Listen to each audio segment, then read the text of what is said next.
darn good target, Joel.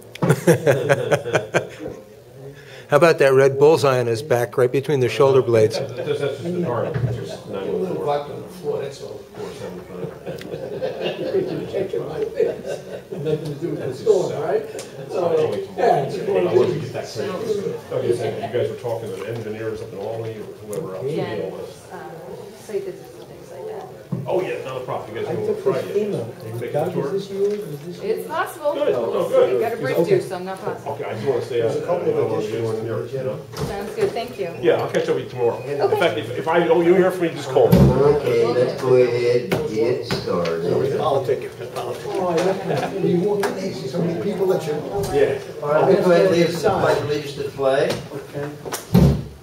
I pledge allegiance to the flag of the United States of America and to the republic for which stands one nation, under God, indivisible, with liberty and justice for all. You got your jacket. No, I just want to get a start. Well, for politics, I can save the taxpayers some money, lower the air conditioning. I said, 5 minutes would be so hot, we didn't have to vote. Doug, what happened to him? What happened over there? What? Well, Yeah, it the looks like- tile fell out. It was a wet tile. Oh, okay. We will spend $35,000 to fix the cupola. That tile wouldn't be wet, it'd be all flowing. Is that what that's from? Well, the water came, we got. Sorry, yes. No, I would say before, there's another. I saved the money, right? Came right out of that to that. Okay, let's go ahead and get started then. The first item is for Jim Dillon to talk about rezoning potential purchase of the development land at the Kerr property out in Hartley Road. Good evening, I'm Jim Dillon. I just want to submit an owner's endorsement to let me represent her on the current. Jim, do you want to see?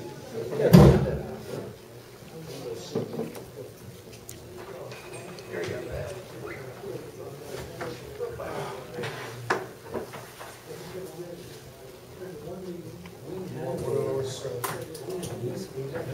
Yeah, that would be fine.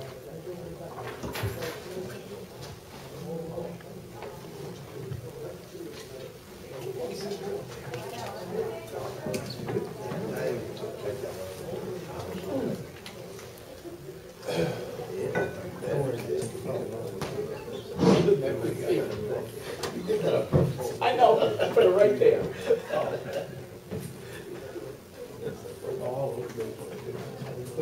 For the back so everybody can see.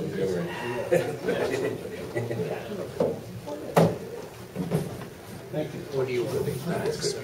I'll sit here. Okay, this is an existing zoning map, the way the property exists today. This is Owens Road, Cheechunk Road, Hartley Road, and Echo Lake Road. And this is where the transfer station that Orange and Rockland is proposing. I have on another sheet where you can see exactly where it is. It's right here. The existing zone that the Darling Kerr owns now is kind of very awkward for her. I wrote a letter to the board, just a little synopsis of what we're doing, but she has an RU zone right in here, which is about 60% of her property, and she's got a CO in back of the property, which is CO commercial office, which really the only way you can ever get to it is access it right through the residential property. There's no other access except right at this one little corner of Hartley Road. Darlene lives in a house right over here, and she has a small workshop right along this area. This property, mostly her property, is in the floodplain. We did subdivide a small lot off where they built a workshop for car fabrication. I think you've probably seen that building out there. She's marketed this for several years. You can see the nature of what she's got here. She's got a residential piece of property. She's next to the landfill. She's next to the Orange County Jail. And Orange and Rockland now is around her. And they're going to put a substation right next to her. So she really, and even in the office, she really can't get to it unless she went through a residential property. So she's split right in the middle. Now, this was originally purchased by Don Kerr in 1966. So I've owned this property for 45 years. He's since passed away. and Darlene owns it now. And, we've been trying to market it, Jim Savino's been trying to find somebody, but being residential and being a mixed, split zone makes it really impossible. What we'd like to do. Excuse me, can you ask a question? Now, when we rezoned, did we rezone it this way, or was this a continuation of the existing zone from the past? Does anybody know? This was continued at least since 2004. Right. Okay. Yeah. Thank you. So when we revisited, we didn't. We didn't change it. Well, this was industrial. Well, in 2007, we updated our zoning map. This one, and before that, it was updated in 2004. My question was, this is probably a result of what was done in 2004. We didn't change it in 2007. It could be. It could be. Is that correct, Jim? Yeah. When I originally subdivided the piece off down here, it was all industrial. The legal was. How long did you subdivide? It was right around 2004. When did you make up this map? But this map I just made. Okay. This map. Okay, I'm like, okay, I don't see that subdivision line, but that's No, all you don't right. even see it. Oh, okay. I don't see anything on there, but that's okay. Yeah, you don't really see it. Thanks. All part of the plan. Okay. It's all part of the plan. Yeah, that's it. There you go. And there it is, right there. Now I see everything. Now you see it. Now you see what we'd like to do. We have an industrial piece across the street, and we'd like to bring the industrial right across and just make our property industrial. This is the workshop that we had subdivided off before. This is the current house and their shops.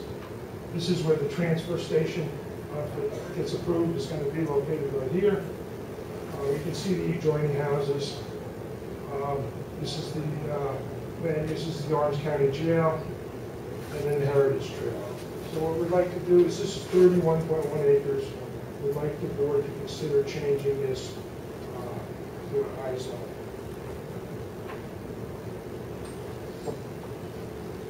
You said jail, that's not. Well, it's the Site center?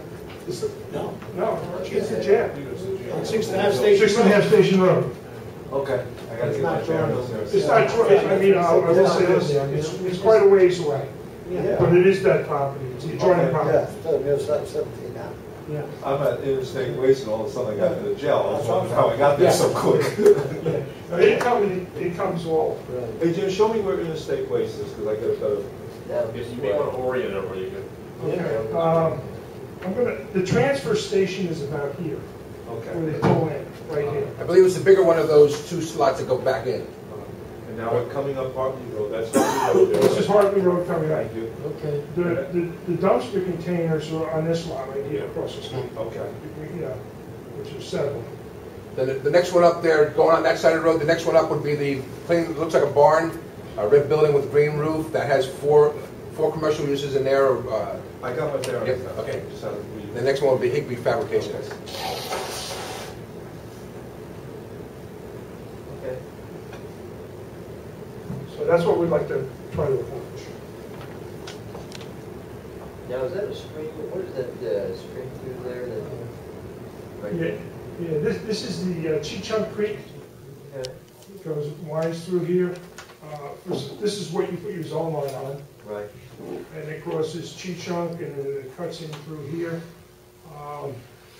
Interesting, I don't know, there's two residential homes that I subdivided Right. that are now been put into commercial. I don't know. It's Carolex. Carolex Construction built two homes right in this property.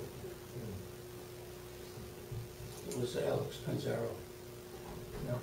Now, is there any wetlands around that stream? Yes. What's the utilization of that property? Basically what we have is, we have a floodplain also. Okay. We have a floodplain that runs up here like a cone. Okay. And then we have, it's probably a similar federal wetland. It's not a state wetland, but it's probably a similar one, which we're gonna have flagged. federal wetland? Where's I would guess it is. I know that Orange and Rockland has a federal wetland on their property. Right. Okay. Okay. And What is, I guess the use is in here, is it? Yeah, our proposed use,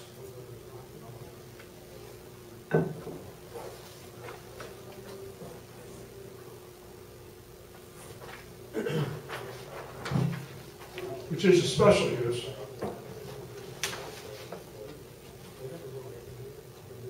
would be a composting facility. And the phasing, actually what I've done here, I think I put on the 100-year floodplain roughly right here. Okay. In addition to the 100-year floodplain, which I didn't mention, there's 180 foot of high-tension power lines that run right through this property that we're gonna have to drive under and probably do nothing under. You know, we're not gonna be able to do much under it except drive under. And we have a potential purchaser that would want to develop the front half of this property right in this area. Let me ask you a question. I mean, let's say you left the zoning the way it was. You could do that in the front, could you not? You can only do it in the front if you were a farm operation, Okay. and then you couldn't bring in more than 30% of your product. So He's it's gonna be generating, he's gonna be making compost. making some compost and bringing it in. There's going to be no, he doesn't have a farm operation, No. so we did rule that out. We explored that avenue. So he'll just be bringing trees in and grinding them up? Grinding them up, letting them sit, and making them whole chips. All wood chips. All wood chips, but there's gonna be some grinding, right? It's gonna be grinding. Branches. Trying to mix, but not like tail, you know. So are they gonna take the trees and grind them up into chips for the mulch, right? Yeah, when we had chips come in, Oh, sure. they're already, you know, from the tree fellas that are out in the road. Oh, I'm with you, that okay. we bring that. That's about 90% of it. Oh, from the From, you know, all over the trees are down. And mulch or whatever it is, those are the companies that do that. Right. so that's where Tell me you have an operation there. yeah, we had. Yeah, I do that now down in Jersey on an acre site in the middle of Paramus, and I just don't have enough room, you know, to actually work around. And most of it is, you know, the wood chip's already made, you know, from the chip guys. I bring in some bark to mix in with it, and then I do some compost. Do you do the dyeing of it, the different colors? Yes. The compost at your place? Yes. Okay. Okay, well, the planning board will deal with all those issues, sure. Okay. So how many acres would be used, just usable? We see the whole site, but how many would be used for the actual site? I'm gonna say the maximum development of this property would be about half of the property, if that. Because we have this corridor here. We have a floodplain corridor here. Right, So the usable property would be, right, and basically what you see here. right. What, just out of curiosity, what would be the net value of what you're rebuilding, you suppose? Oh, I don't know, what do you think? Value of Improvements. Buildings. The building you put on? I don't know. think about it, yeah, I would say we had some. Well, you had planned to build one building. One building, I'm thinking that we would probably be maybe 150,000 a building. Okay. And so all this work is done inside, or the dyeing and the stuff is done inside? That's done on, mainly on the outside. We do it now, like in the middle of Paramus, Raj does it. And we have houses right around us. I bet you within, how many feet? Oh, 100 feet. 100 feet. Yeah, I got 50 houses. What do you do with the road? And we're right in the middle. You don't get that. You'd be surprised. Are they contained? You have contained? No, you don't use that much. It's made out of iron oxide. And you'd be surprised how dry it actually is when it comes out. And if you get a day where it sits, it absorbs right into the wood and you're done. We really don't get much runoff at all. Just about none. I mean, over the years, they came a long way on that, making that iron oxide. Now, are most of your customers here in Orange County, or would we be trucking this back down to Furnace? I have some customers up here. I got customers in northern Jersey. Okay. But I'm not a real big operation. I got 3 trucks and a couple loaders. Yeah, grinder. It's not, it's a smaller one compared to the ones that you can buy. Now, will you be hiring people up here, or just bring people up from where you're at today? No, I'm going to hire people up here. That's good. And how many people are you talking about, 3 or 4? Okay. It depends on what I do, but I would say around there, 4 to 5. Okay. You closing down your Yes. existing? Yes. And is partially you're closing it down because of heat you might be getting from residents and No, actually, controversy down there? no, it's the people that own the property are trying to develop it. They're trying to put a nursing home in it. And, so you have just a lease? right, and the writing's on the wall. Yeah, okay. So, how about smell? Emanating from? yeah, wood chip, compost, is always composting, so it does, release some type of an odor, but we don't generate enough material that is really a huge problem.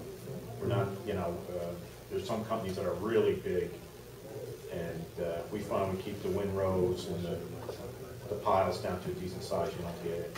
I mean, you always get a little odor, but it's not. Noise and grinding, so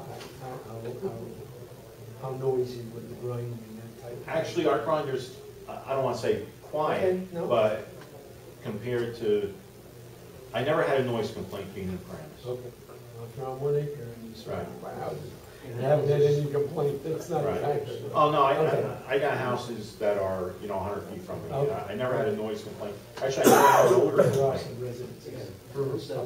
So, I'm knocking on wood, but we've been pretty good. We keep the piles small. We always had to deal with neighbors, lots of them. Right. So,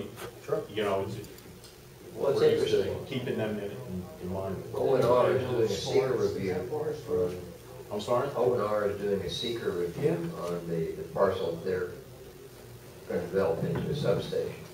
And they've run into all kinds of complaints before the fact from all the neighborhood out there, even though it's not many people live there.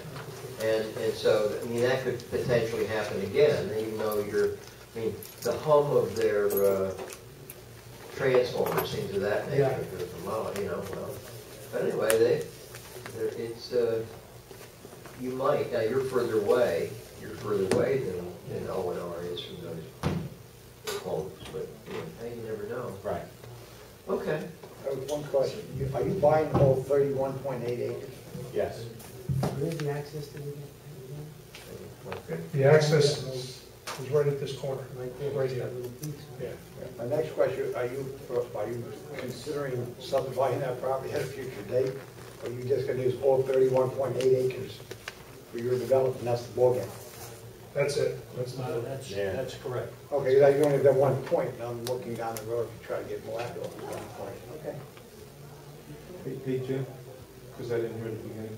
Is the pink, one type of, Yeah. pink industrial? No, pink is CO, commercial, And what is- office. And what is gray? Industrial. This is industrial, but ours is proposed. Okay. Ours is proposed. And today it's half RU. Yeah, I know, I heard that. I just didn't know with the colors, I wanted to make sure. It was the green all the residential, Yes, Are you- green is all residential. and then what is the pink? The pink is CO, commercial, office, mixed use. So basically, it's okay, I got it. Is your operation on 17? No. Oh, 17 in Providence? No? No, actually, we're off Forest Ave in France. It's a nursery, and we're They don't process like they don't touch chips and stuff. They're gone too, so. I And, remember that whole property, that nursery, the whole thing, they're gone. Yeah. Dennis, what's the procedure for Yeah, the procedure would, I assume, the applicant and his professionals are here tonight, that you get the, if you will, windage from the board. Normal procedure now would be a formal petition for a zone change to be submitted to the town board. Simply a petition signed by the property owner requesting the change as outlined. And then there would be there's a required public hearing. And then subsequent to the public hearing is a determination by the board as to whether or not you are inclined to zone or not. Does our planning board look at any of this stuff? It's a good practice to get recommendation from them. They wouldn't look at it as an agenda item, but an informational request Yeah, from your just so we board. don't waste, I mean, if there's Right. there are unsurmountable problems. Correct. So we don't waste everybody's time and change zoning and do all of this stuff and find out Yeah. that it's not conducive for that piece of Right, property. as soon as you would get the petition, you would normally refer it to the planning board for a recommendation or comment. Right, so we don't waste everybody's money, including yours. So, okay. Were there any questions from the board? In fairness, just an editorial comment, Goshen has always historically done it in this manner, meaning so as not to give false encouragement to an applicant, meaning if there are any serious objections, they should be known this evening. If there are not, it doesn't mean it's going to be affirmatively approved, it just means that you know of no particular reason why it would be objected to and or turned down. Well, I for one, positive on it, because you're between industrial and also the jail, et cetera, but it's probably a pretty good use of that location. Any board, like the rest of the board? I feel that way. I echo the same thing. Yep. Ken? Industrial zone? Yeah. Okay. I mean, if you drive around there, you'll know what I you mean, see. We'll find out from the public, though. Yeah, and it goes without saying, you'll have a public We'll hear hearing. from the public hearing, I may change my mind, you know? That'll be From it. re-election. And there'll also be recommendations and comments from your environmental and or planning board. That's why I Should asked. there be any To concern? make sure that we don't do something and then find out that it's. And also our building inspector, I'm sure, Yes. will weigh in on. Yeah, I've looked at it already, and it certainly fits in with that neighborhood. And in fact, I mean, it would cause more trouble if you did it this way, but certainly if you rezone the O&R property to industrial, it would have no impact on the O&R application.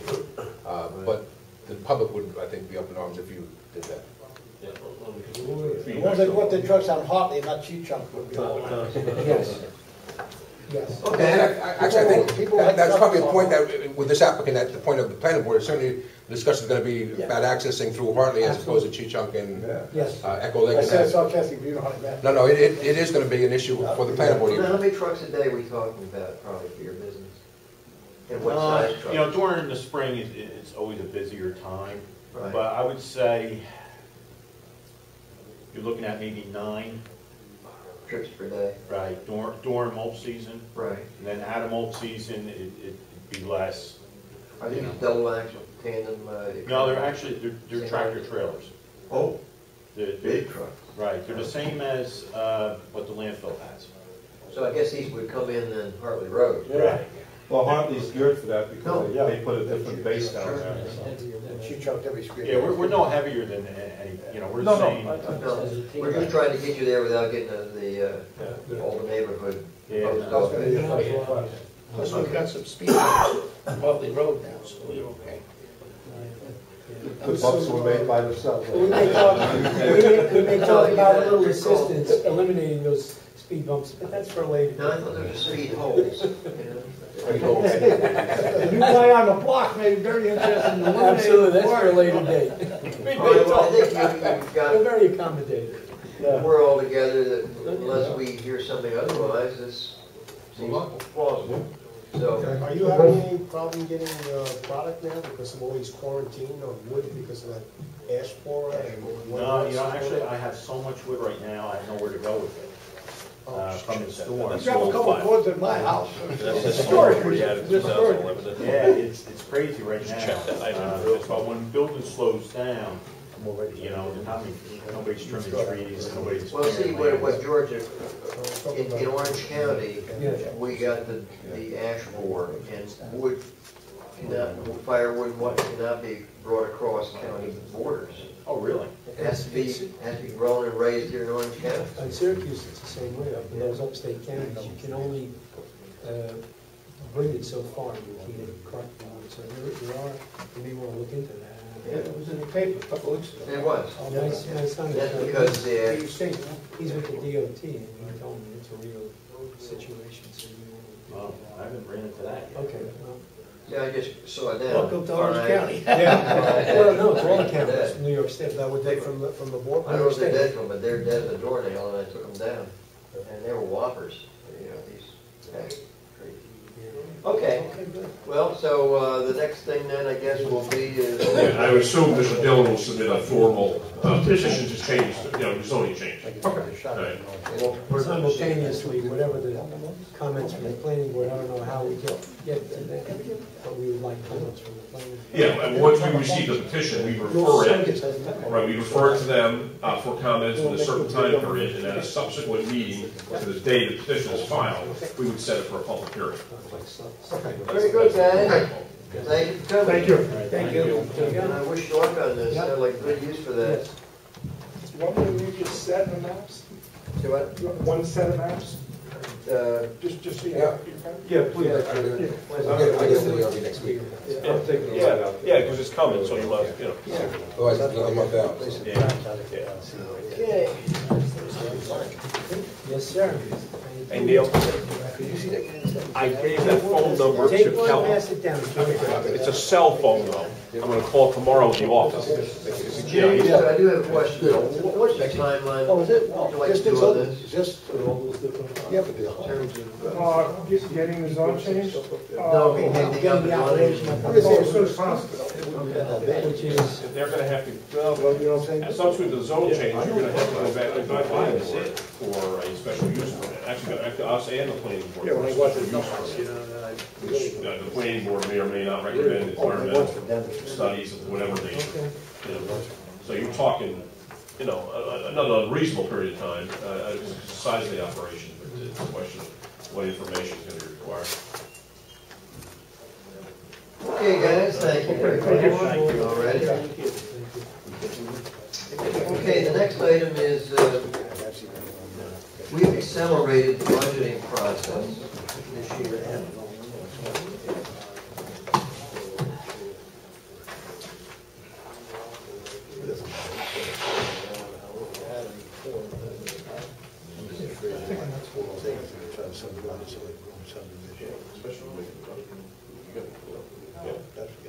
oh, yeah. But that would also be at the planning level, I'm sure that would be a session to go further subdivision. Okay, Go, Bill. the next item is to review our first pass at reviewing the 2012 budget. And the board, our bill has accelerated this, getting a very, very early start. Normally, we're well into September or October. We're well into September or October before we get this far along. So, and the reason for this is just watch the news. There's a lot of concern that we may be slipping into a second recession, so we want to have as much time as we possibly can to figure out what 2012 is going to look like. And of course, the other thing is this 2% cap or CPI, which is ever lower. And I think the school board has something on that tonight. Oh, really? yeah, We're going, gone to it. We've already had 2 meetings on this, Bill, myself, and Doug. Oh, so okay, we're- so somebody on the board. Today, well, second but there's meeting. a course that we're going to take on this cap business up in Oh, okay, good. Oh, yeah. Oh, yeah. Oh, yeah. No, no. October 3rd, I think, it Yeah. is coming up. Okay, so Bill, with that, by the way, Bill's heard from all the leaders in our town, and this is what he's put together. Okay. Just to give you a reorientation we do each year about the 4 funds that we have, A and DA relate to both town and village taxpayers, so we keep that in mind. B and DB relate to town residents only.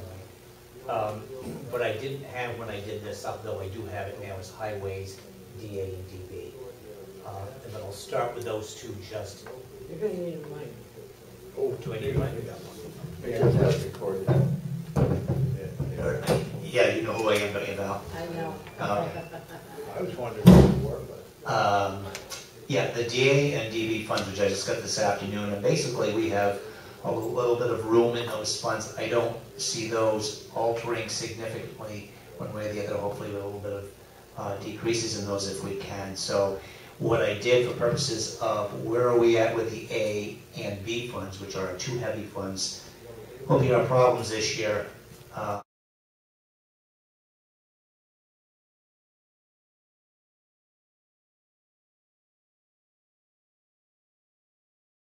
of the page is the... I mean, for example, for the rest of us, B is police department. Oh, I'm sorry, yep, I have that out here. Okay, go ahead. Yeah, the A is town hall administration, humane ambulance, highway administration, garage. DA is the highway part of both town and village, and that covers the snow removal, brush and weeds, and vehicles. Those are the heavy hitters there. The other two, B and DB, which relate to town residents only. B is the police, building and zoning, senior center, and joint recreation. And DB is our highway road improvement, our capital improvement. Maybe in the future, make copies of that one. We get, I kind of like that. Yeah, so we on all of it, maybe we're saying. Yeah, maybe on each of these you can put a little legend on the bottom. And just, Yeah, I see my so copy, we see. you know, it's going so fast, I forgot. Okay. I don't make a copy of that. Well, no, that's what I'm saying, we'll do, you can do that for us. Yeah, I'll do it for you. Actually, I'll put it in the mailbox as well. Okay, thank you. Yeah. So that's those are the funds. Top block, we're dealing strictly with the A fund. What I ferreted out are the revenues that are our heavy hitters that we want to look at, and then the expenses, the heavy hitters. I didn't bring up any little mundane things, the $50, the $100. Our concern this year with both the A and B funds are the decreases in revenues in either one and increases in expenses, which we expect to happen more that way than we have in the past.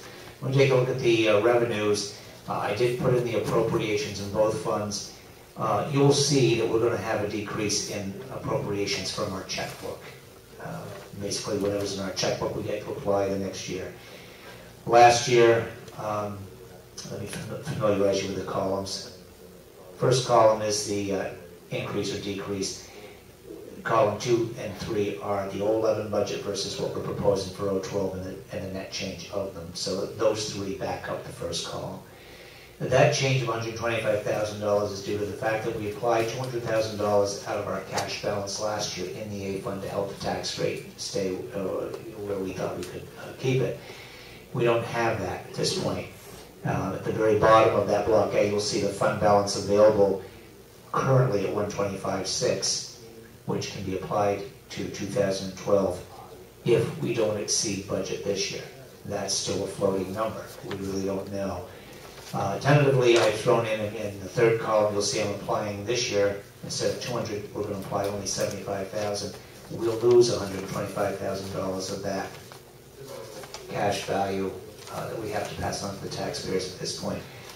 As we get closer to the end of the year, if we think we're trending over budget in significant areas of the A fund, we'll realize that some of that fund balance of $125,000 may not support that 75. We're going to have to be a little careful with that. Second line are our justice fines. The first 6 months we were really lagging behind, and we were very concerned that those revenues were going to take one of the largest dips we've ever seen. In the last couple of months, they've come on a bit stronger. They're still on the weaker side. We budgeted $325 for 2011. We're probably going to trend about $263,000, and it's where we're trending now. Hopefully that'll pick up in the next couple of months and force a higher trend.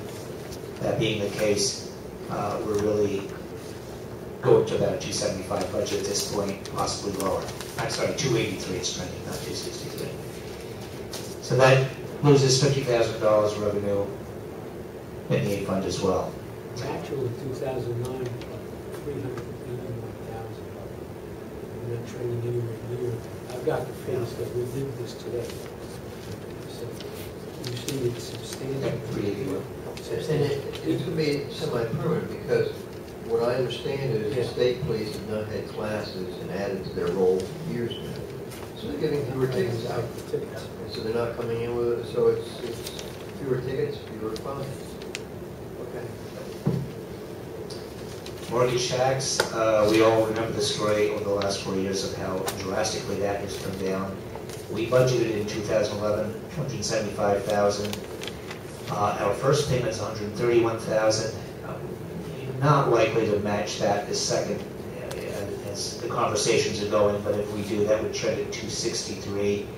I'm putting a little lower at the moment at 250. As the month goes on, if we get closer, we may find that we're going to move that number a little bit lower.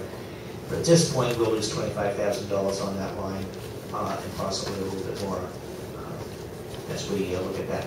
The last item of the revenues that affect us, parkland fees.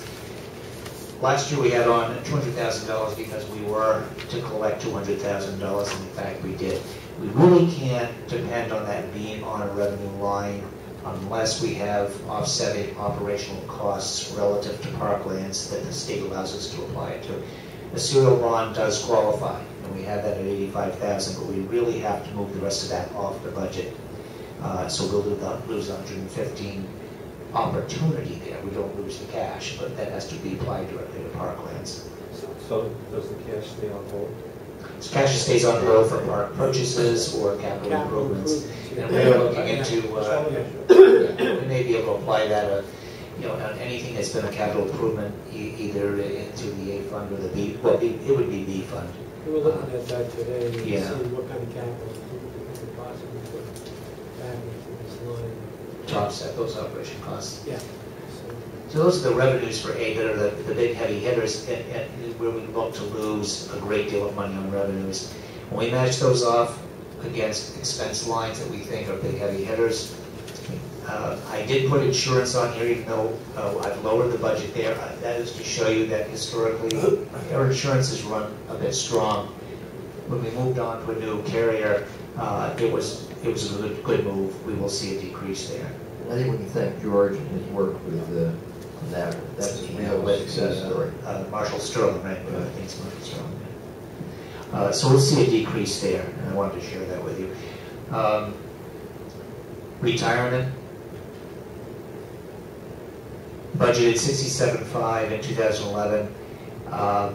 Retirement is going up 2.6 by state standards. We will have to assume 2% of that. We will be covered by the extra 6 cents per percent under this 2% tax cap. And the reason it looks like it is 25.9% increase is because it's not. Because it's from the budget, it's from where we're spending right now. We really have to increase. We're running over budget right now. So when we apply it toward a budget line, obviously the percentage of change is going to be greater. Budget to budget's 25.9%. Correct. Yep. Well, that's, I mean, it doesn't. that's the increase. That's the increase in the budget to the taxpayer. Right. So, workers' comp premium and workers' comp tail claims. The premiums are a little easier to deal with because those are a stated amount by quarter. Have a call into our Comp Alliance, who will after us by about the middle of September what their projection is for an increase. For the moment, I've assumed a 5% increase. I'm holding them high on that. But based on where we were budgeted and where we're spending, we're showing a 10.9% increase from budget line to budget line, 011 to 012 for that line. Tail claims, 44%. And we've had a turnaround in a couple of the employees where those tail claims will be the worst part of what our workers' comp are. Now, what we talked about today is we're going to call him down and find out if some of these tail claims can be transferred over to the state fund.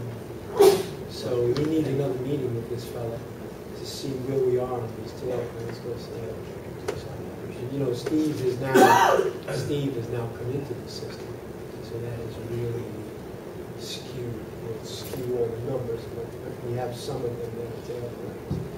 Right. Yeah, we were negotiating out. We were trending fairly well here. We finally got a grip on this, and then we were throwing the curve when we lose an employee and it goes out on workers' comp, that comes back and haunts us on that line. So we're back there with that one.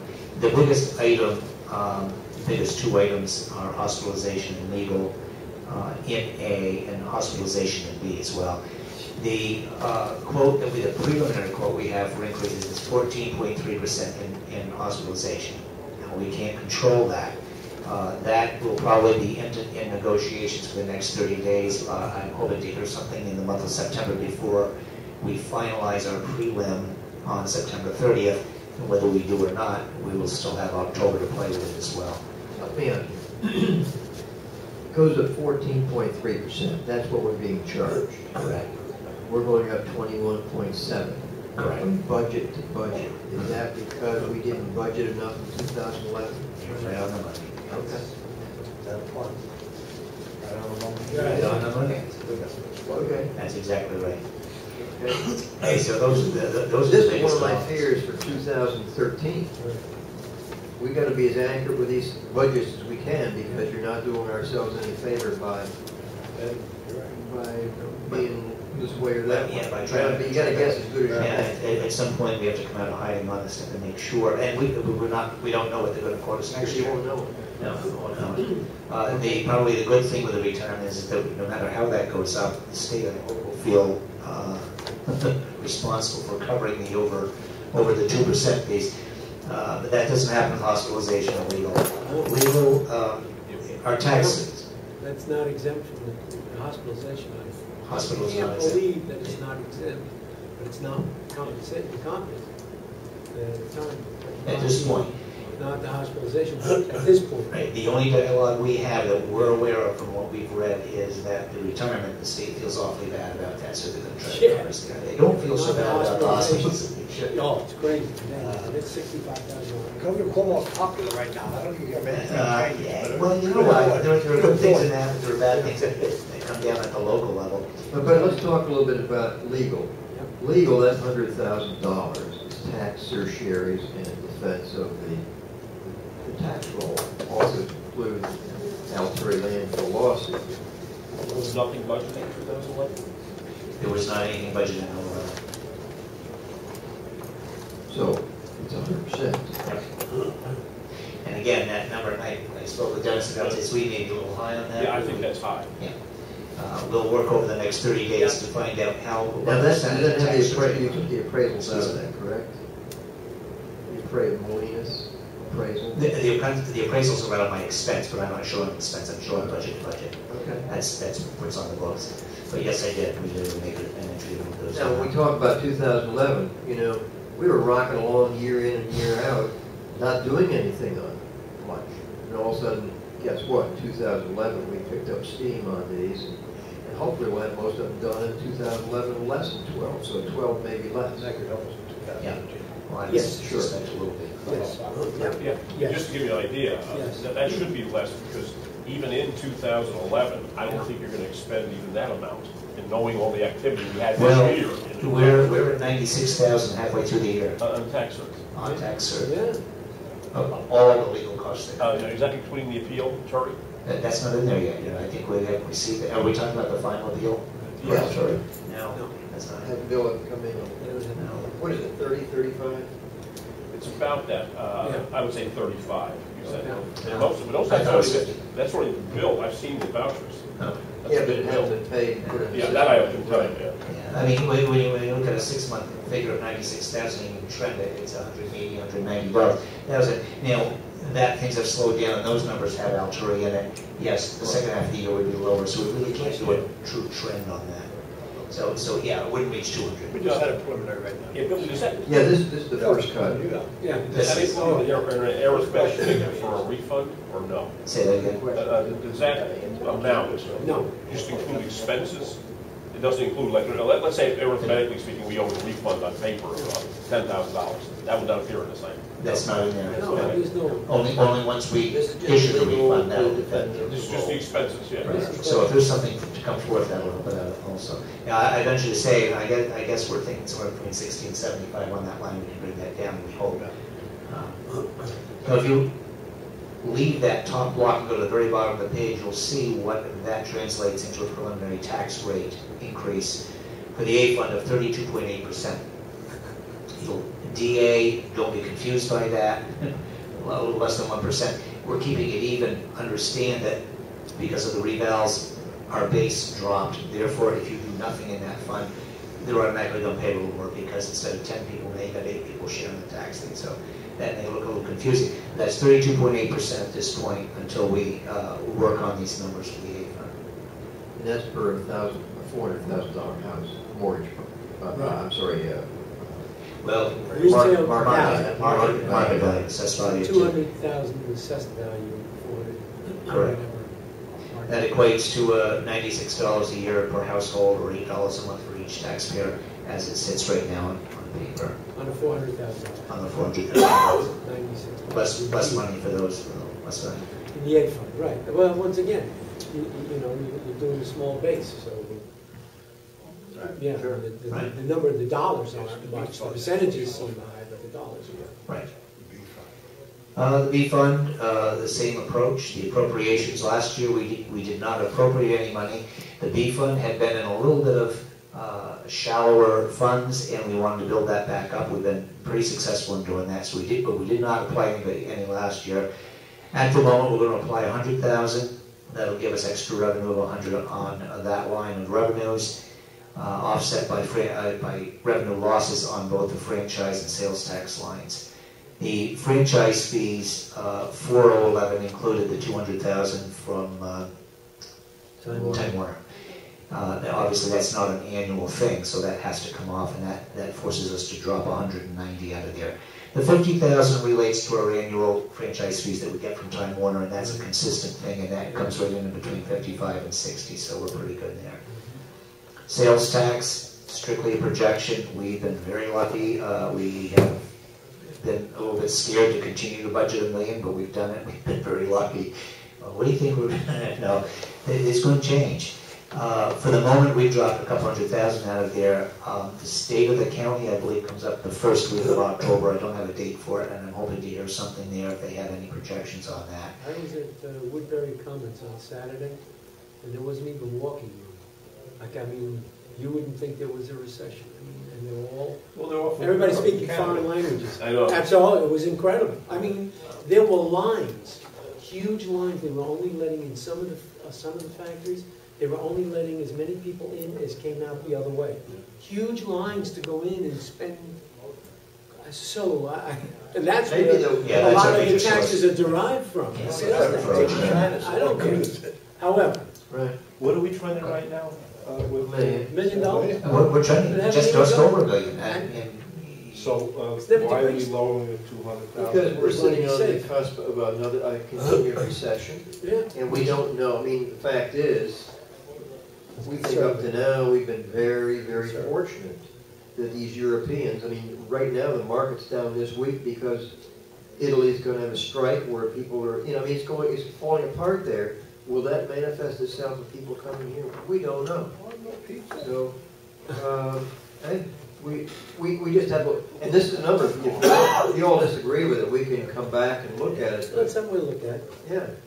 But we'll know it. Well, we look at everything, I'm sure, between now and That's a conservative approach. Well, yeah, we took a conservative, let's, the worst case scenario, let's, you know, we don't know what we're going to hear at the state of the county. We might hear something we don't like, we might hear something we do like. But I can't imagine people continuing to spend to that level year after year after year, and we keep hearing that the economy's getting worse, and we know it is because we're paying out of our pocket. So it doesn't make sense to me, but that's what we have on paper at the moment. Our expense lines, contingency. Last year in 2011, we had $240,000 on contingency line. Mostly because while we were in PDA negotiations, that's where all of our money went because we were trying to project where we might go with that. Retro pay too, Now retro's out of there, it's come out. So that's what we have left in it, so which is a nice chunk. So we're able to take a little bit of that out of there for the moment and increase our revenues in the B fund by $100,000 for that. Franchise fees, again, $240,000 there. I'm sorry, I'm on the wrong line. Building and zoning software. I thought that sounded familiar. I'm trying to jump up on you, see if you're alive. We were. Building and zoning software. Expenses, not a huge item, but is a significant change for that department. He's on DOS software, and it's a wonder it hasn't crashed. It goes, he's out of business. We've said you gotta buy it. So, well, this software all the time. We didn't know what DOS is. Yeah, exactly. I mean, that was like the original. That was Palm. Yeah. Well, he has a Commodore computer up there too. I still use an Abacus too. Well, this software also ties them in with the assessing office. He's got a dumb Data phone. collector, that's it. Okay. So it's small item, but it does need it. It's a little bit significant. Retirement for police, the one bright light in that was that when we got crazy about retirement 3 and 4 years ago, we got aggressive on trying to plan the budget. Also was a moving target because we never got our quotes early enough to figure out where we were going. And we fortunately over budgeted a little bit for that. So now when we need it the most, we're really running still under budget this year. Now, is this because also we had lost 2 full-time police officers? In addition to which. Yeah, I think that's a big piece of it. Yeah, because we really were still under budget the year before, but that's helped us, and we can probably keep it right at that number or close to it. Okay. Workers' comp, again, that premium line, projecting about a $4,000 increase in the premium itself, $4,000. The tail claim, again, because we have extra people on there now, is bumping that back up again, and that's showing a significant increase. You see a $36,000 budget under 2011. We were at $44,000, I think, in mid-August, and so the trend puts us up around the $66,000 mark. Is that claims pertinent to fleets that they created, those tail claims? This is the... No, none of these, at least since I've been here. Right, These, everybody shares it. Okay. Yeah. And then we've had a few nickel and dime highway ones on there too, and everybody gets to share those. Bill, is there, I'm not sure where it goes in retirement today, we didn't talk about that. We had to make a $30,000 one-time payment to one of our police officers that left our service. Well, that was a retirement. Right, I'm not sure where, but I don't remember seeing it. I don't know if we Right. budgeted for it, but that's the problem. Correct. They have accumulated sick time or whatever it may be, personal days. He was with us 4 years, and we had to write a check out for $30,000 for unclaimed days. Maybe accumulated benefits, it So, wasn't retirement. But I just didn't know if we had budgeted for that somehow. No, we don't know when they're going to leave. We don't know. I mean, Well, We he didn't left. budget it, but He's probably, gone. we probably had the money. But that's why I'm saying. I know, You gotta- We It probably just had came the to my money, mind. though, because we didn't replace them. And that- well, yeah, it covered itself. But still, it's a budget expense. Yes, I understand. You get somebody who leaves in the first quarter of the year and they walk off with $23,000. We've still saved probably another $30,000 in additional, so it does Well, we had wash. talked However, about the that. point's well We taken. weren't sure Right. when we were going to come out on this thing. When you Okay. have someone that leaves at the end of the year, You you don't don't- make out so well. Right. Somehow or other with the police department especially, it seems like there's that hidden amount of money that's sitting there festering, so to speak. Liability. Like for instance, I don't know, I'll take the chief as an example. He's getting to the point where he may be retiring relatively soon. And I don't know where he sits with his sick days that are left, where, you know, comp time and all that kind of stuff like that. Then all of a sudden he decides to retire, wherever it was, and then we get whacked for that amount. Somehow or other, we should be monitoring that, so that we know what's coming down. And reserving the some pipe. of those. And reserving What's the some of last those. discussion? We had that, yeah, we did. exactly. But it's for some Might be reason, a it's separate just, line or some kind of fund for we it. don't have any control or any kind of idea of where we are with that. We don't, and by the way, we don't with the highway either. And Well, it's same with not the highway. as bad there, but they still have the benefits, and we'll have that when we have one leave, so it's the same. Let me ask a question, with exempt employees versus non-exempt, do they have that? Regular employees, not all. No, exempt employees, who are exempt from the Fair Labor Standards Act. Do they have comp time and this and that, or is, no? They don't? No. So, I mean, so it may not be as big as we're anticipating. Even with the highway. No. Well, he's talking about chief of police. Oh, I gotta give I the see. the chief is up, I don't know, the chief's on salary, I don't think he can accumulate any comp time. I don't think so. That's what. I know, George has a good point. Right, it could have been Austin Jones. Right. Take one of the sergeants. Oh, yeah. Take the sergeant. Oh, your point was taken. Right. Well, Absolutely. my friend called me, Why you brought it up? he's in a small town and 2 highly ranked people left, and they had to give them each 300 and some odd thousand. Where they come up with 600, Yeah. almost $750,000. That was where? Up near the Parsippany area. Oh, yeah, in Jersey. Yeah. Now, I could be totally wrong on this exempt versus non-exempt, where you're salaried versus hourly. I don't know what the contract has Yeah, now. we have to go back to the contract for both highway and police on that. Okay. I'd only bring it out so we can think about it. And we provide for it on a reporting basis on a balance sheet because the state requires us to do that. But it still behooves us to assume that one or two may retire in any one or two of those departments so that we're well prepared. And that's why the contingencies are there. That's why I don't like to bleed those down, because that's where we do get it from. Okay. So that would be good. I don't think I finished. Hospitalization. Just the hospitalizations, the same story as the A fund, a 14% increase, and based on where we are on actual trend, running slightly over on it, it really puts us at a 34%. It's $59,000 increase.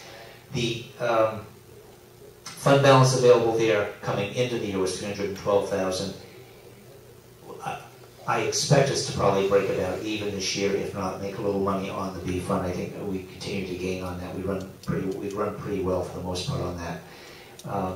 But there again, it's not a lot of fund balance, so we need to be careful in both of those issues. Dropping down to the B fund tax increase, No, but let's go back. You appropriate of that $312,000 fund balance. You've taken 100 of that, put it toward the net change for Yes.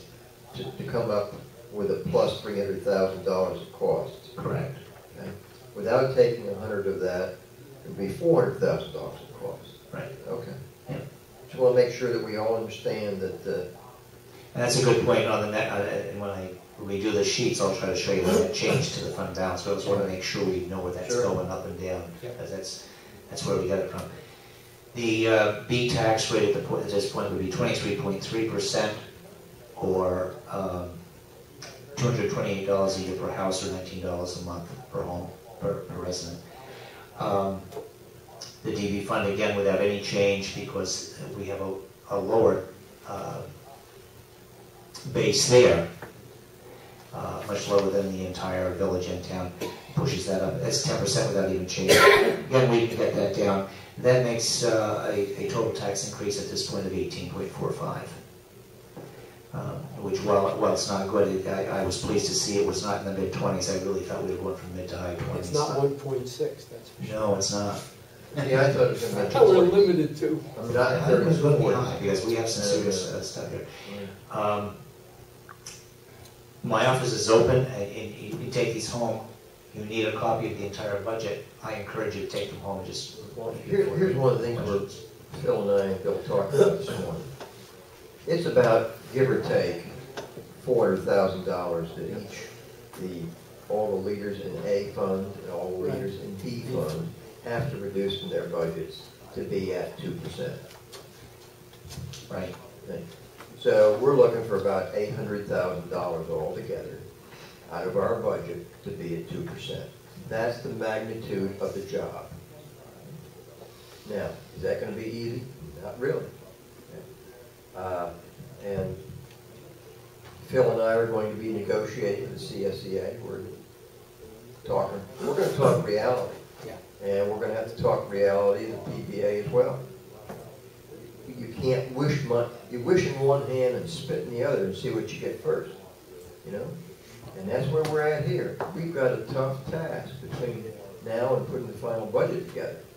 And this is not something, we want to find out about the local law and all the other things that we can do or not do. But the expectation of the people is 2%, because that's what's been in the newspaper, etc. And this is for the 2012 budget. So, this is very, very heavy. This is different than we've done before. Stuff is real. And so we're going to come back to you all with some potential things to do. Certainly we're going to need the support of each of the departments that you lead, you know, so that there's no misunderstanding of what it is that we have to do. Okay? And my concern is not that we can't get there for 2012. If we go into a second recession or a prolonged, this is going on for 2009, 10, 11, next year's the fourth year of this. If you just look at what we've lost in mortgage tax in 4 years, where it used to be $1 million and now we're down to 250. Can't go on forever. Okay. You know what makes this so hard is that when you ask departments to cut, we could watch the budget when you're cutting materials, try to be right on the button, and all these other aspects that we have control over, spending. But when you start looking at these are the numbers that we have no control over. Insurance, the hospitalization, I know, workers' I comp. know. And people don't understand that. They think we're spending too much, but we're not. These are the items that are driving us crazy, you know, that we have no control over. You know, it's interesting though. I understand that, and I looked at this with a 14.3% increase in hospitalization. Oh my gosh, you know, we're getting...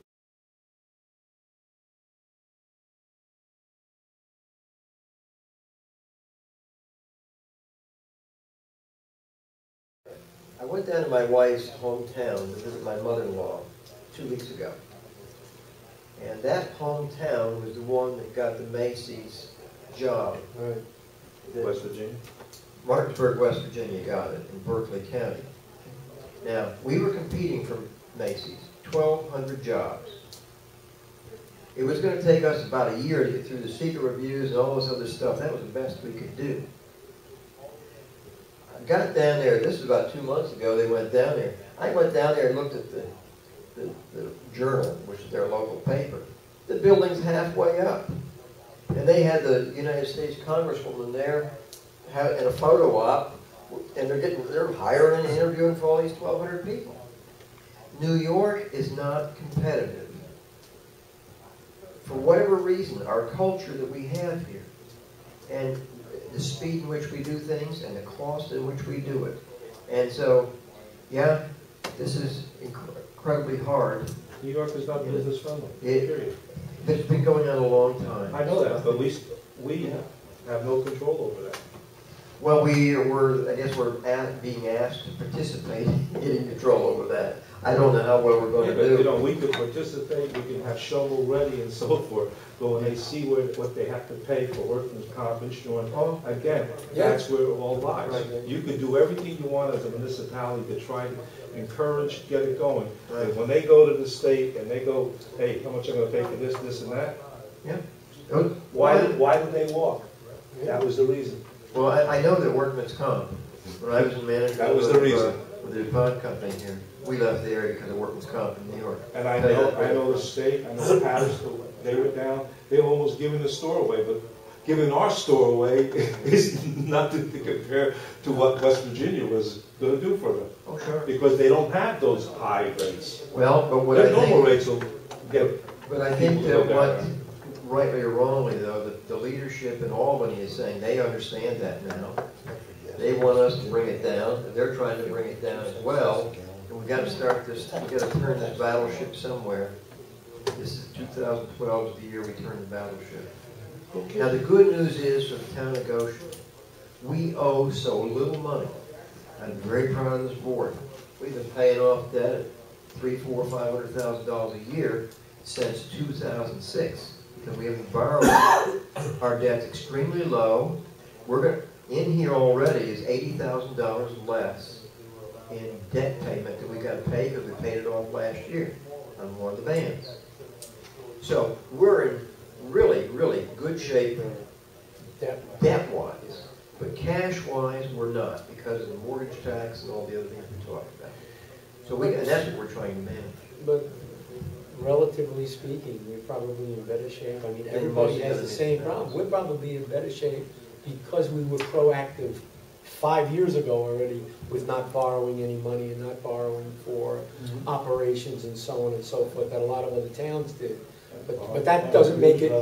That doesn't make it good. It's just that we're just not as bad off as most of the towns. I would say, probably Orange County, we're probably in the best financial shape, but it's not good. Well, I am going to start a dialogue with some of the my counterparts because I did talk to one. He said, "Doug, I almost think of writing a letter to them and saying, I can't do this. I just can't do this."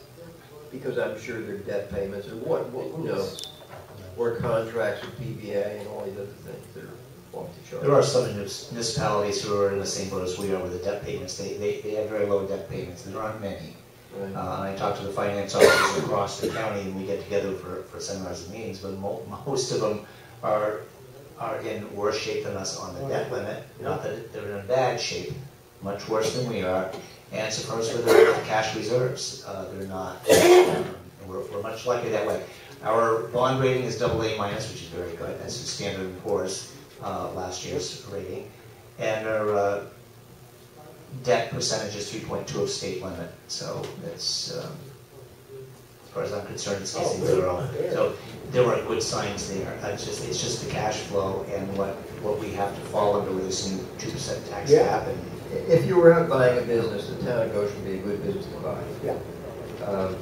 You want public? We might have to do That's how that. you can get to it. But cash is a Cash is king. Cash is king. Cash is king. Bill, thank you very much. Yes. you're welcome. I'll Thank put you. these in your mailbox during the week and Yeah. with a new cover sheet. Bill, one quick question. From A and B, total cost for the workers' comp premium is $125,000. Both A and B. That's what it adds up. Just the premium part. And just the premium, which column you would You got rate? 74 and 51. 51, right? Where, yeah. So it's 125 grand, or yes, correct. Or there's some people that are not covered both A and B. Everybody's covered A and B. Yeah, everybody's covered in the A. And it is up to 25. Okay, thank you very much, Bill, and have a safe trip. You know, there's a lot of flooding out this, we can give them a copy. Anything with Howard Bridge, Oh, yeah. all the different. You know, Where you read okay. I get so confused over that all the time. we get no place to go. There's no place to fix that. Okay, this next is a recap of Hurricane Irene and the impact of the town. And it was really interesting because when I came to work on Saturday, before the storm hit, I came in, we had phone. Came in Sunday, there was no phone. And so for the entire week I was out at the police department for the conference calls with all the other municipalities in the county. The phone system is still out in the schools and other places. We got ours back on Friday, but Spring Glen. a lot of people don't have a phone. We're talking Saturday, Sarah Wells Trail, Saturday. I just talked to people today, you know, on Gregory Drive. No phones, not until Saturday. We don't have any phones mine. You don't? Okay. My neighbor, it's a store. What are you doing then? Well, back when this was cell phone, you know, but I just feel bad with this guy's phone. I bring my cell phone when I get home from work, so you gotta buy a cell phone, but Oh my God. this keeps up. Yes.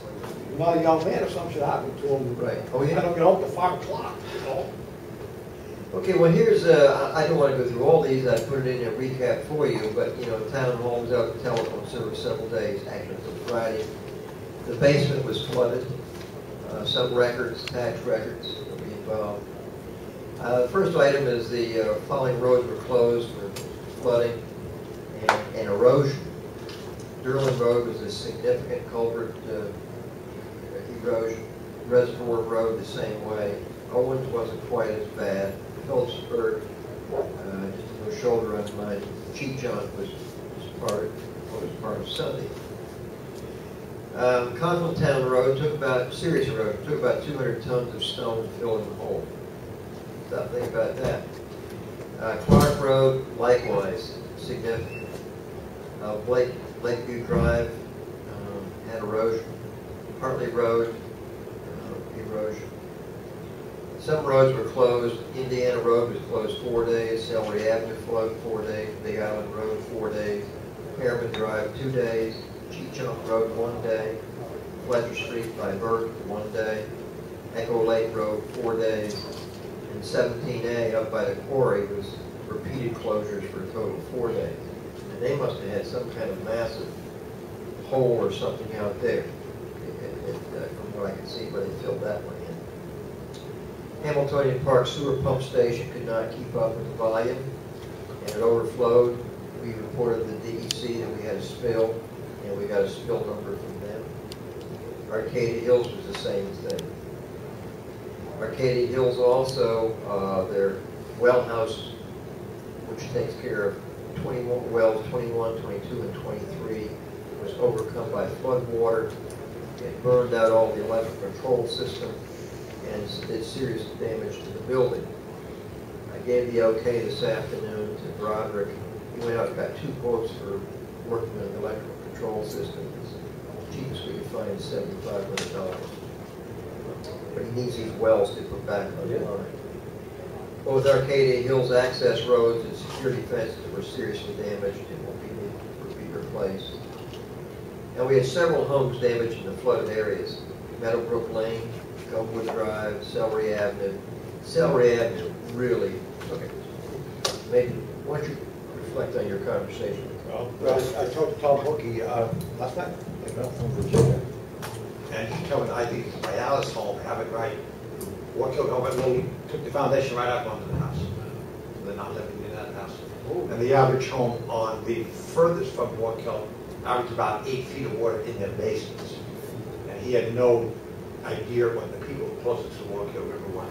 So those, and we've all saw pictures of the black dirt, so cops have gone to those poor people on Celery Avenue took it. Yeah. Good, thank you, Ken. Indiana Road was closed, and then 182 South Street had significant damage to the basement. Hydraulic water in the ground hydraulically was shoved against the basement, cracked. Okay, and then we had several home basements that flooded and needed to be pumped out. So that's what occurred. We talked twice a day with the emergency center in Orange County. They kept everybody informed.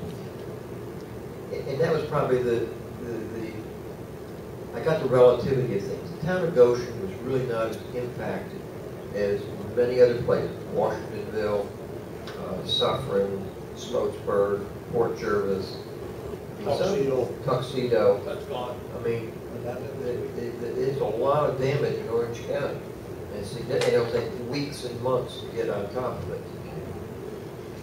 Now, the lastly here, we got from Sandy Leonard. She said, "Dear Joel," talking to the comptroller of the county, "thanks for keeping us all updated. I've already emailed comptrollers, blah, blah, blah, blah." But she said that I would ask everyone else. I just had a personal conversation with Andy Rabbit, who let me know Orange County has been approved by FEMA. And it makes her happy. Now, I think that approval is for individual help, not municipal help. So all the things I talked about with roads and stone and culverts that need to be replaced and whatever, right now we're on our own. So I think that on materials, I think the labor and the overtime may be covered, but the materials is not covered. So we'll see in the days to come. Now, I spoke to Greg Townsend today from Marshall and Sterling, and he told me that municipalities will cover it as of Sunday night. Great. Covered for that? For everything in Orange County? Yeah. Great. So we're pushing for Nassau County. Don't take that to the bank. No, I heard that myself. But that's what he told me, because I said back to him, I said, "Are you absolutely sure that?" Because I heard individuals, but I heard municipalities were still hanging out there. That's what he told me. He said the municipalities were covered. I had heard that as of Sunday they night. deleted Nassau County and Suffolk. Suffolk County said they weren't covered at all. Well, I know the one I saw on Friday. I saw a list of all the FEMA, the national, the president saying, "Here's the national disaster," and whatever. We were not one of the counties. Thursday or Friday last week, and we had an inspector here.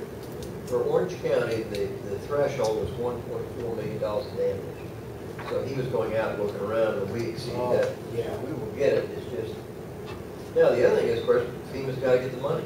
They don't have the money to give us, and so it might be one you get in line and wait. Okay. Before we go, I know it's only work session, but I just want to direct you. I mean, all this information we see here is right, inclusive. Like Doug Bloomfield, I don't know where he got the time of the effort. And the energy. I came down the day of the storm.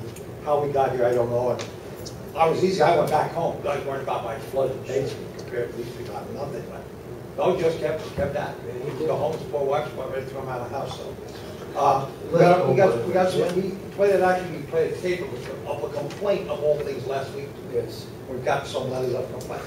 I don't think people appreciate what we do, but Doug takes it to the next level. Brad, I want to thank you for that. You're quite welcome. It's not an easy task. The county, the coordinator, the county, the town principal, I don't know, you put up with that, but thank you, Doug, on behalf of myself, because I couldn't, I worried on my own. And his basement was flooded too. I know, that's why I was gonna go next to it, that's what I'm saying, so. Yeah. But someone to complain about us, is what Jeff Chang said, elected referees. And everyone says what a good job, I'll tell you, you did a great job. Thank you. Well, in that regard, and I was going to say this on Thursday, hoping that we have the press here, other than our video, but you know, Roderick Knoll, every time I was on the phone, 7 o'clock in the morning, or 6 o'clock in the morning, or 6 o'clock at night, he was on the phone. Roderick and his crew doing the work out in the rain. And they were there, and they got these roads open as quickly as anybody could. We only had 10 people. That's the 2 people from the water and sewer department. They did a marvelous job. The other thing is, the police, I mean, they went out and put barricades up, took them down, did this, and I was constantly calling them as well, saying, well, what's the status of Echo Road, or this or that, and they would go out and find out. So it all worked, pulled together, and the people in this building without phones, you know, that's not a good thing when you're in town. Now, after about Wednesday, they could call in. They couldn't call out, so someone would call in, leave a message, and bring you a new one, and you couldn't call back. I'm glad we could find you during the disaster. Yeah, that's right. I'm glad we could find you, Doug. Okay, so anyway, we've done very well, and thank you for those comments. That means a lot.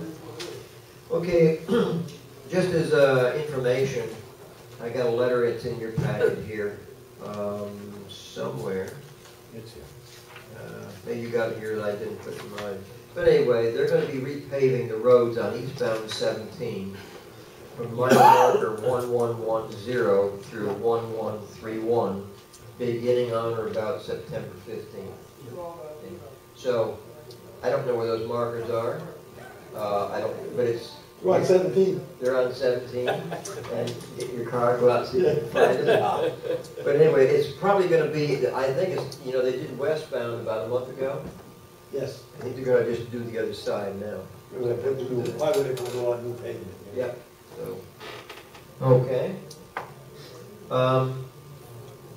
You got a letter here from John K. Grant, who is the attorney for the PBA.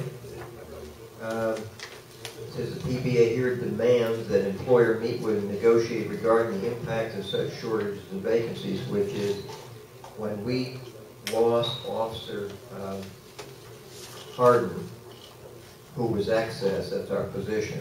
We had 2 SRO officers. The county took that over, and we continued to have those officers, didn't lay them off.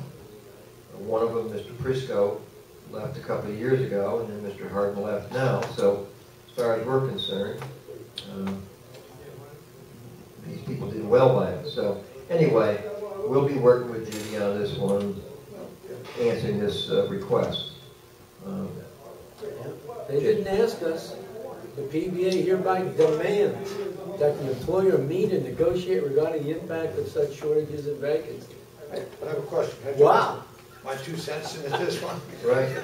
Yeah. It goes back to, How dare they? that police chief, you know, saying that we could afford to lose a police officer to go down to the FBI school for 3 months. Yes.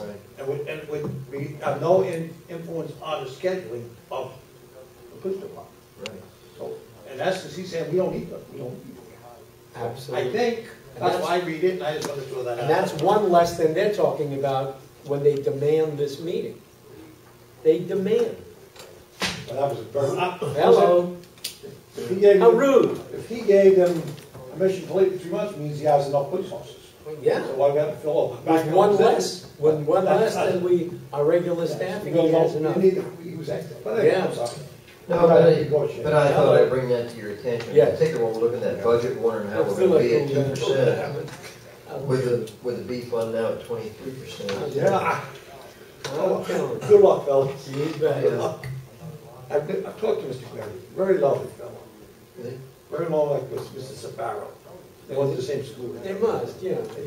Okay. All about that. There's no civility, I mean, how dare you? Anyway, that's how we're gonna start.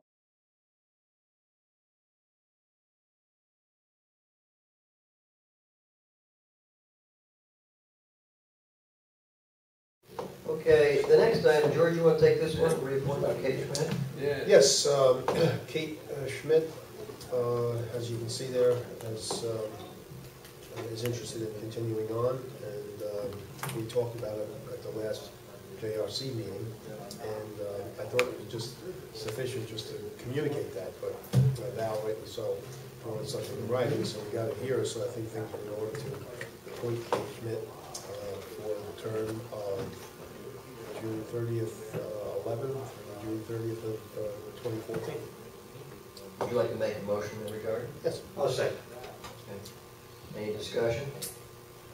I'd like to say when I was on the Joint Recreation several years ago, 2005 or something, she was there then, energetic, you know, I mean, really push. Able to give her opinion. Yeah, she's shy and introverted, so I've heard she's come out of that shell, I've heard that. I don't know if that's true, but She's very shy. I'd still reappoint her. I would too. You know, that's the kind of energy we need. Yes. And I'd like to thank her for wanting to do it, continue to do it. You must keep your meetings lively, George, I'm sure she keeps them lively. Okay, all in favor say aye. Aye. Motion. And again, I'd like to pass on to her my thanks, and the board's thanks for her wanting to do that. Absolutely. Would someone like to make a motion? Well, has anybody else got any for the regular meeting? And would someone I had one other thing for the regular meeting. Okay. I thought it was going to be on the agenda. I passed out gave Val a copy, and I think maybe all you people got it. It was the insurance quote for the 2 underground tanks. Just as we were leaving last time. Yeah, we had. I thought we decided not to do it. Yeah. Oh, did We we? did decide- No, we didn't decide. I mentioned on our way out, as a matter of fact. Val, did I give that to you? I gave you a copy of the. A while ago? Yes. You got that wire. So anyway, I mean, we can discuss this Thursday or not we discuss don't, right now, no, but no. discuss right now. No. We had 4 tanks, and it was going to cost us roughly $4,500 Right. with a $10,000 deductible, Right. right? So then I was asked to, well, maybe we have the above ground tanks pretty much under control. We have the guards around them and stuff like that. Right. But the underground tanks, maybe we want to investigate that further. Right. So one company, the quote went down to $3,000 Right. with $10,000 deductible. Right. So the question is, do we want to cover ourselves for those 2, or do we just want to self-insure? I think those are relatively recent tanks, they're not old tanks, I don't think. They're double-line tanks, and they have a Right. sensor in between that it goes to Roger's office. Yeah. If it senses any hydrocarbon in between those layers of the tank, it sends an alarm. Now, it doesn't mean you can respond to alarms, oh darn, we got a leak, and it continues to leak. So it can continue to leak. But you know, I'm not so sure for 3,000. Dennis, you know, when you start talking about what happened, it can be hundreds of thousands of dollars, can it not? Well, Yeah, without question. Did you get into water or something? well, first of all, it's double line, it's censored, but I think it's contained, don't they have, No. Well, The they're. jacket, I think, contains it, yeah. yeah. In addition to that, I don't know. I know we got I was pits. on board when the job was done. Okay. So they're at least, I'm about 14 years here, so they're at least more older than 13. Right. Okay. Maybe even younger, but. So what we have to look at really is not 3,000. We're looking at 13,000 for the first repair. Right. Because you got 10,000 for 3.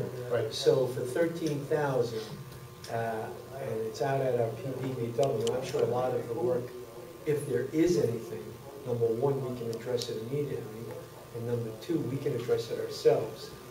As far as bringing the equipment in to dig around and do a lot of it, I would say at this point in time, we would self-insure. Would you be afraid I don't know. DC would step right in and say, whoa, Bella, stop everything, we're gonna oversee this project. I'm just. That's fine. They can oversee it, but they Yeah. can't hire the people that will do it. Now, when we talk about linings of the tank, another lining of the other 2 there's a pit example, Yes. where you put the fuel into the vehicle. Right. If it spills there, it's all, There's or, a pit. Right. you know, That's that what I is, was talking I don't know if there's another one beyond that. That's what I was I talking believe about. that, that's what we call double liners, so inside leaks, I don't know how much of the capacity can hold, but if an alarm goes off, I guess we give you some time. It gives you time to respond, that's why it's there. Yeah. With electronic, I mean, when there's a hydrocarbon gets in between those two layers of tank, set the alarm Remember the off. fella- The second layer should contain You should. it until we. It would do only something. require, I mean, if you had Right, if a, left neglected, obviously. well, let's say, I'm thinking, you know, like an earthquake and it cracks in half or something, you know what I'm talking about. Yeah. Something out of the street. Yeah, but maybe, It's a difficult call, especially with the $10,000 deductible. Yeah. You know? yeah. I mean, when you become insurance poor, you can Yeah, I insure know. whatever you want for as long as you want, for as much as you want. But somewhere along the line, this is, we're talking about risk Well, I'm management. just worried about if we I don't did know. have such, I mean, those, the repairs would probably go into the millions. We have lawsuits already from the people out there, so. Well, that's the People other find out side. that gasoline get into the ground, the SCP here. And what would be the coverage, George? What's the extent of coverage? Well, that's. Up to what? I Well, don't yeah, have- that's- I don't actually. Well, have that's that. up to 50,000. we Right, might- they, right, just that's doing. You know what I'm saying? If it's $100,000 worth of coverage, Oh, I see what you're saying. Yeah. No, I think it's significantly more than that. how much? I don't know. Oh, okay, I'm sorry, okay. You know, that's probably what, because let's say that we get a million and a half coverage or something like that, because, you know, take infants in the house, even though that stuff never gets to them, they can sue you because it occurs. And it's just a litigation cost to defend ourselves, even though they may never get anything. Oh, yes, sure. And we're finding that now. $33,000 a lot of money, but it's nothing into litigation, unfortunately, as we know. Well, remember Let's do this when then. we made that big, with the new insurance package that we had the $7,500 deductible. Yeah. And then they covered first dollar with defense. Right. Which is a big deal. It is a big We've had deal. so many lawsuits. Maybe Well, we you could got do a good this. question, look, what the count is. What is the- Find out how much the insurance we have. 1,000 or 200 million? So, I guess $50,000, how much you got? copy of my box or Oh, something it's really like that, good. all gray. For 3,000, they're not gonna cover them up. I agree. Right. I bet the limits are not big. That's a good question. The other thing is, I guess, we need to get with Lou and make sure that those, that we are covered on those, I mean, I think we are, with those tanks, oil tanks in the highway garage. But I do know this, there's a drain in the middle of the floor that goes right into the earth. It's not hooked to a pipe anywhere. So if those tanks were to overflow oil over the berm, go down that hole, it's going right into the ground. So that's something we ought to probably cement that thing off. But anyway, we need to look at that too. This is on the these above ground? above ground Above tanks ground that are in the highway On the garage. above ground tanks, I remember out at the recreation park, we had to Yeah, put that- something around it to Yeah. contain anything. Right, and we have the So, same thing. We do have that. We do. Yeah, Well, the drain shouldn't go directly into the ground. No, you It got should pipe goes over that. Yeah, he's saying if it goes. I think that pipes are washing that truck. Well, that lip should be enough to, I don't know. So I'm just they saying, build those before lifts we enough to self-water carry more. ourselves, we better keep Yeah, it. let's get some, yeah, let's get some. Well, I'll talk to Rob. Rob, From the truck. okay. All right. Would someone like to make a motion, we go to executive session with the intent not to return, to review the status of Time Warner Cable franchise renewal, discuss the status of CSEA negotiation, review the status of the upcoming tax surcharges, and discuss the status of our sewer arbitration. I'd like to put one more on, and that is discuss the status of the sewer or village town IMA negotiation. So moved. Is there a second? Second. Any discussion? All in favor say aye. Aye. Motion carries. Okay. Yeah, I'd like to make a statement, please. sure, go for it. Two things. About 2 years ago, there's a tremendous tree that had fallen on the Heritage Estate property on Old Chester Road. Yeah. That's located somewhat behind Monty and Jerry Corey's Right. farmhouses and the barns and so forth. And Monty's been monitoring that for a long time. That tree collectively backed up. As a matter of fact, I mentioned it to Broad a while ago, but I know he's got a lot on his plate. Yeah. That backs up a couple of 100 feet.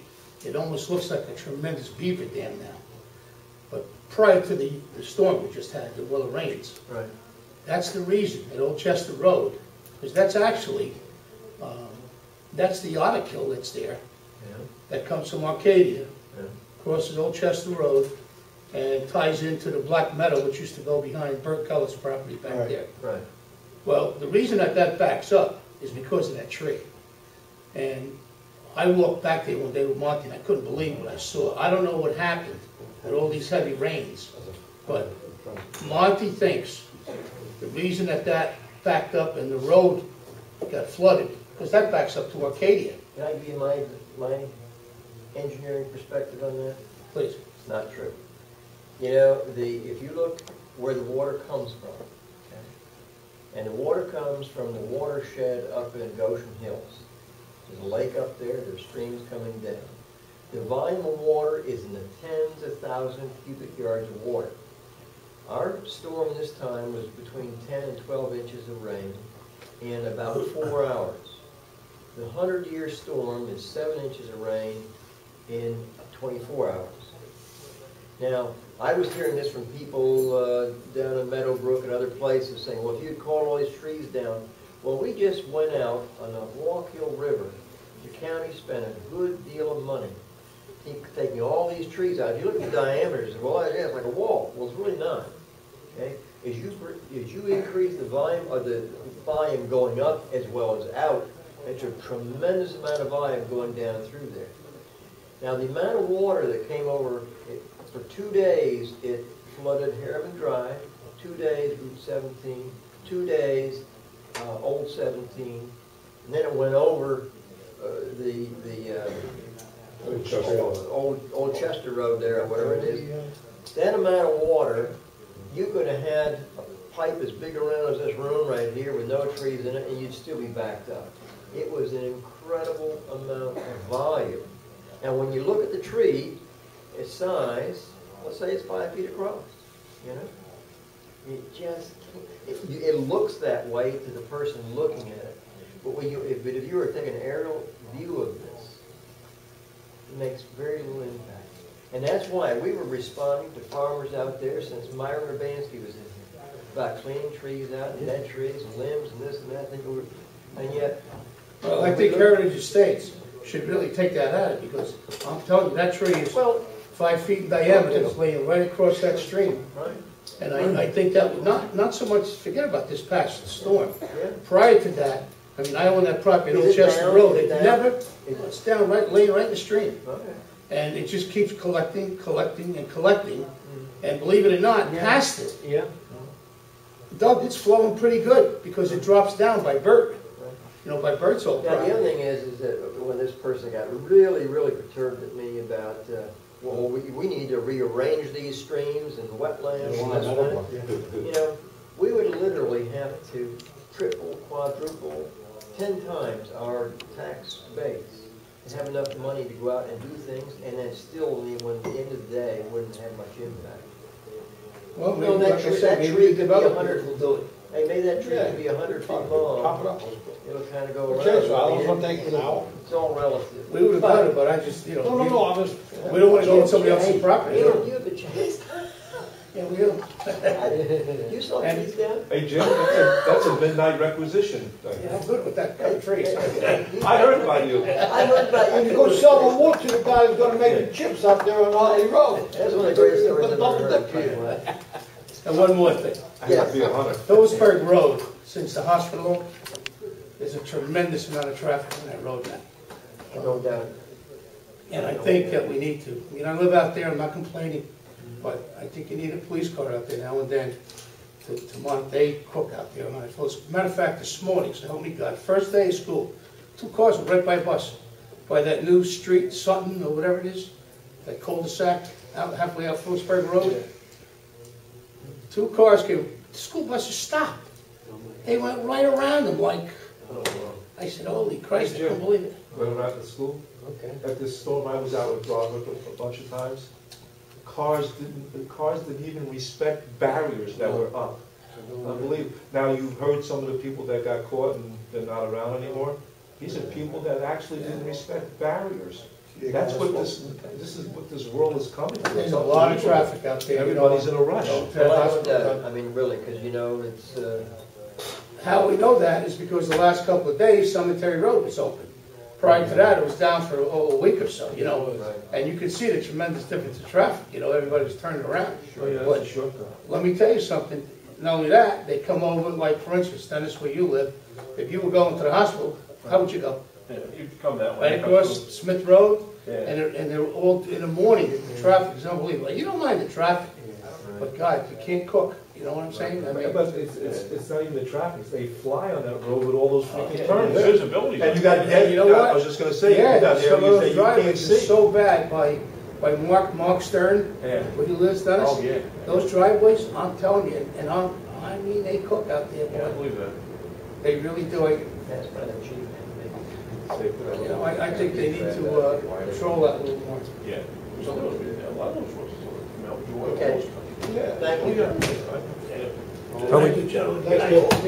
Yeah, Mount Jordan, well, that's not even in Goshen. No, it comes into like Hill Road and those areas. That comes around to Smith.